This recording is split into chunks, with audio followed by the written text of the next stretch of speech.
but it's usually paid for out of a minuscule portion of money that would otherwise have gone out the window in unnecessary income tax. I got a commission on the front money that went in. I never made a dime off of what my clients' cash grew by year by year by year. So asset managers, they usually charge, let's say, 1% or more on the asset management. And they'll keep making that. If you put $500,000... You say those critics of the buy term and invest the difference. I ended up being responsible for over 3,000 clients in 13 Western states. And, you know, we were trying to do a good job selling them term insurance and putting the difference into mutual funds. And it was a sort of like a forced investment because a lot of people don't even invest the difference. Okay. Spend it, yeah. And the whole theory was, if you listen to the Dave Ramseys and the Susie Ormans, well, when you accumulate enough, at the end of the day, you won't need insurance at age 60 or 65. And then we start taking out income. And I would compare to their 401k, and it would crash and burn in 11 years. Money and municipal bonds would crash and burn. Mutual funds, even if we anticipated 12%, because they're taxable. All of these are running out of money, and I go, look at this one over on the far right. It will last if you live to be 120, and you still have your $1 million or whatever. And they'd go, whoa, and I said, a godsend in this topsy-turvy world of unpredictability that we're in. I go, yep, but you don't call it an investment. It's way better than one of those. And they go, golly, I've never heard of this before. How does it work? Yeah, it works really well for all kinds of financial goals, and so that's why I often compare it to like a financial Swiss Army knife. You can use it for retirement and college funding and emergency funds and working capital for business, real estate, equity management. Risk with the insurance company is going down. If I earned 10% this year, I would net I would net 9.9 because the cost of the insurance has gotten cheaper as I've gotten older because I'm self-insuring. Yep. So this whole argument of Dave Ramsey, Susie Orman, oh, 20, 30 years from now, you won't need the term insurance when it gets expensive because you'll have the money. Well, Universal Life, you have the money, sometimes as soon as 15 years, and you're self-insured in 30 years with those kinds of rates of return. But older people, $500,000, okay, it doubles to $1 million every 7 to 10 years. That $1 million doubles to $2 million, and another, and $2 million doubles to $4 million, $4 million doubles to $8 million. We actually have clients who started out with just $500,000. Now that's a lot of money, but they spent quite a while accumulating that. They now have $8 million generating $600,000 to $800,000 a year tax-free if they live to be 120. You're putting in the company's 401k. What if I could show you this will knock the socks off of that? What about this money you have sitting in the bank earning a measly 1%? If you could increase the safety and the rate of return up to 5%, how much more is 5 than 1? It's 5 times. And all of a sudden they go, yeah, makes sense. And then I would create an illustration. I'd say, here we go. The first few years they may look at it and go, well, there's some fees in there. Look at what it does at the back end. And so I'd show them the back end, $1 million with an asset manager. And if it was earning as good of a rate of return as my Index Universal Life has, between 7 to 10% average, by the time you retired, let's say 30 years down the road, you know what an asset manager would have charged you in fees? Just barely under $1 million. Now, let me use the metaphor. So if I went to, as a realtor, let's say, to investments, based upon which ones grow to the most or cost the least at the outset. You choose investments based upon which ones will generate the most at the time in life you're going to be using the money the most down the road. And a maximum funded indexed universal life is the cheapest product at the end of the day of any financial instrument that does what it does. Look, you've been doing this, as you said, 47 years old. It shocked me. You told me backstage you're... When the cash value goes to $2 million, the death benefit stays ahead by 5%. The insurance company is only charging you for the remaining amount, $100,000 at risk. This thing is a tax-free cash cow. And people get hung up on what it is instead of what it does. Ooh, key point. But Doug, you know, the big misconception, people say, oh, but term insurance is only $50. Why is my Index Universal Life premium so expensive at $500? Because people don't think that you know, the annual renewal? If somebody came to me, and it doesn't matter if they're going to sock away $500 a month or whether a lot of our clients are already, you know, 55, 60 years old, and now they maybe painted themselves into a tax trap, is what we call it. And they're not in a lower tax bracket. In fact, I don't think people who accumulate very much of a respectable retirement nest egg are in lower tax brackets when they retire. Now, so they start pulling money out of their traditional IRAs and 401ks, and they're getting taxed to death to sell or buy, help you find a home to buy. And I said, listen, I can find you a really good home, and you have a choice. You can pay me a one-time fee of $20,000 or even $30,000. Let's say on a $500,000 home, that'd be $30,000. 6% is a normal realtor's fee, right? Okay. So you can either pay me one time $30,000, or this is really what I want you to do. I want to charge you of a brighter future by learning the merits of a max-funded indexed universal life. It's funny you just mentioned that. Just last week, we just interviewed a former Super Bowl champ. His name is Brendan Ayembadejo. Immigrant from Nigeria, grew up in Chicago, got drafted, I think by, he made the team as an undrafted player, got traded to the Chicago Bears. That's where we got to know him as a fan. Wow. Make a long story short, he gets out of the league, wins the Super Bowl with the Ravens. Which one would you like? The one on the right, duh. And then I would say, well, do you know what that is? And they'd say, what is that? I said, it's a life insurance policy. And sometimes they'd go, wait a minute. Oh, I don't need insurance. I go, really? Okay. Look at what it does. Which one knocks the others completely, blows it out of the water? Well, the one on the right, but we don't need insurance. I don't want to pay for insurance. I'm going, who's paying? It's term inside the $500 premium. It's not all going to life insurance. And can you unpack that further? Yes, because before universal life came about, there was term and whole life. Whole life insurance allowed you to pay a higher premium to where you were overpaying the early years, and then later on at age 45, 50, you were starting to underpay, so you could be covered for your whole life. Now, whole life is okay for death benefit. IRA only is earning 3.5%. This is what precipitated the 4% rule in the financial services industry. So they're not earning 12. You got $1 million, you pull out 4%, that's 40 grand. You pay tax in a 25% bracket of 10,000. Now you're netting 30. Now, what about the 1% fee on that? That's another 10 grand. You're living off of 2% or 3%. I don't know if you're like me, but I don't accumulate $1 million to have a measly 20 or 30,000. Nice rate of return that historically has beaten inflation. You can't be rowing upstream at the rate of 1 mile an hour in a bank and the current of inflation is coming down to 3 or 4. You're going backwards. And so people would say, Doug, where can I put my money that's earmarked for retirement, my kids' college education, emergency funds? And I'm going, well, let me show you this Swiss Army knife. Okay, now you put your money in here and you go, wait a minute, that's $500 a month. Well, how much are you, because of whatever, they say, well, you can't call insurance an investment. I go, well, that's okay with me, because apparently investments you can experience losses, and that's unacceptable to me. So I'm glad it's not called an investment. Apparently investments sooner or later are taxed. So I don't want one of those. What I want is a vehicle that is far superior.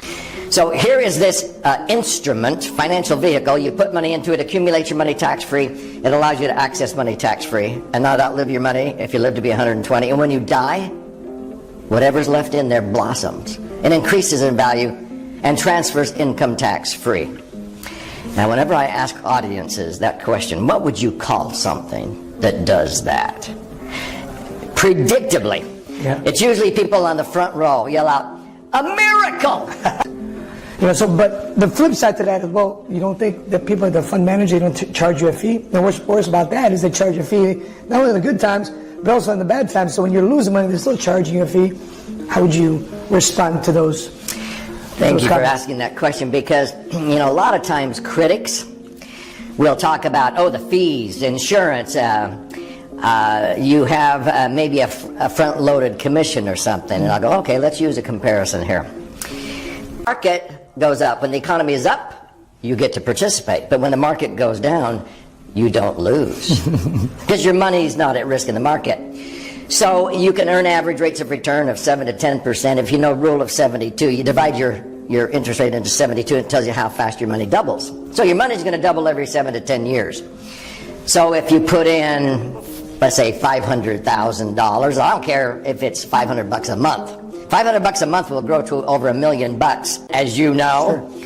And estate planning, I mean, you can use it for so many purposes because it's the dream solution when you understand how to structure it correctly and fund it properly. Doug, that's insurance. And people think that, goodness gracious, that's not investment, that's insurance.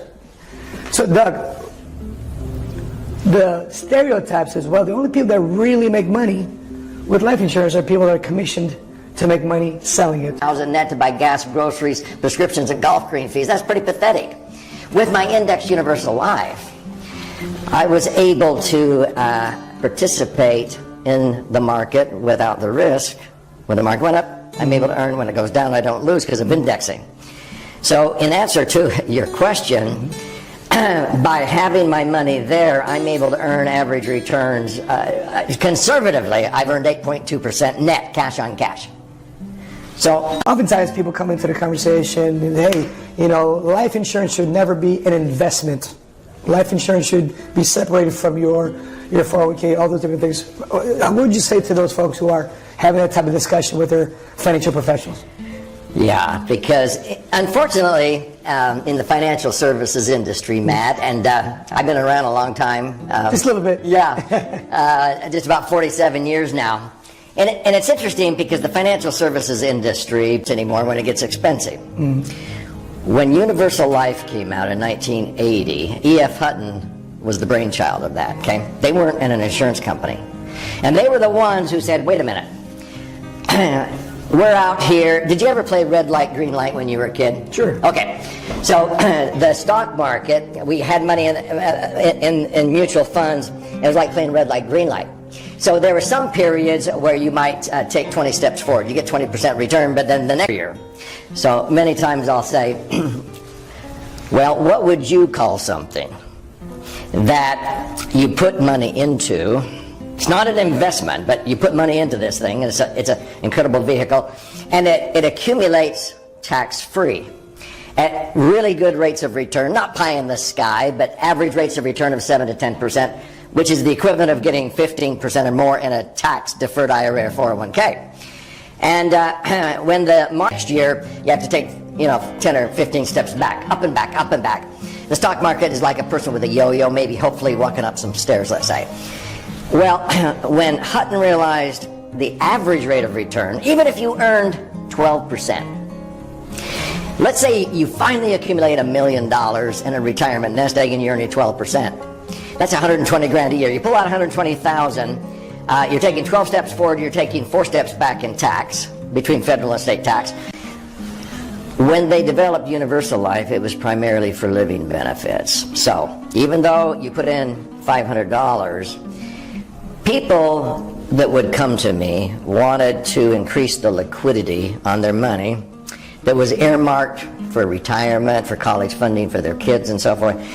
They wanted to increase the safety, not only of where their money is in the institution, but safety of principal. So when the market went down, they didn't lose, and they wanted to have I'm using it for living benefits, and when I die, it will blossom and transfer tax-free. But when Hutton came out with that, let's take the least amount of insurance we can get away with in the Internal Revenue Code and put in the most money, and pretty soon you are self-insuring in as little as 15 years. You put in $500,000, the minimum death benefit for a 60-year-old is $1,250,000. Your $500,000 is going to exceed $1,250,000 in less than 15 years of the growth. So it's like, and now it and pushes it ahead. So the cost of the insurance, hear this, gets cheaper as you get older. And people go, what? I've never seen an insurance policy that gets cheaper as I get older. Well, you haven't seen one done correctly then. Because my Universal Life policies that are 30 years old cost less than 1/20th what they did when I was 30 years younger. Because cost of insurance per thousand goes up, but the amount of insurance that's at risk, and they pay back every 2.5 or 3 years, 100% of the tax they saved over 30 years on the contributions. And they're thinking, whose retirement was I planning anyway? Mine or Uncle Sam's? So the critics who say, well, you are selling an insurance policy that has a front-end load. Well, if I had a client putting in $500,000, my compensation might be, let's say, $20,000. You take another step back in fees because they're charging 1% on that million. You're netting 7, even though you're grossing 12. Do you know what most people actually earn with their money in the market because they get involved in emotion?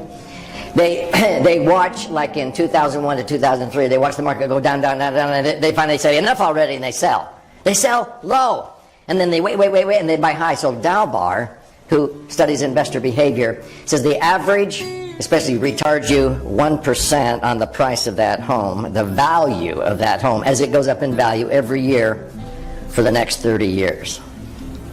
Which one do you want? And anybody with any smarts goes, I'll do the one time and let my house appreciate and go from 500,000 to $1 million to $2 million to $4 million to $8 million. I mean, hello. So it's probably one of the most inexpensive financial plans ever. You don't choose. If you earn 9, you'll net 8. If you earn 7, you'll net 6. If you earn 11, you'll net 10. I've been doing that for 45 years. And people go, wow, how come I've never heard of this before?